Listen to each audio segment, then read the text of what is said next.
اراده من خیلی قویه، خب پشت کارم خیلی قویه. به من تلاش کنم راجع به هر چیزی، اتفاق مثلا ورزش باشه، زندگی باشه، کاری باشه، موفق میشم. خودم میبینم موفقیتمو.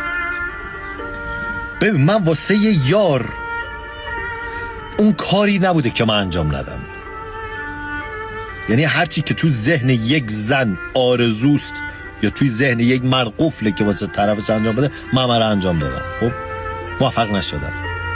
راجع به چیزی که موفق نمیشم، راجع به مرگ که من بخوام سرخود کاری کنم، راجع به مرگم. خب راجع به این دوتا هیچ وقت دخالت نکن. هیچ وقت موفق نمیشی، با زور نیستن. ببین میگم اون چیزی که توی ذهن یک زن آرزو بوده من انجام دادم واسه یارم و هیچ وقت موفق نشدم و همیشه هم حسرتش مونده توی دلم. جدی میگم هیچ وقت واسه این دوتا زور نزن، دست تو نیست.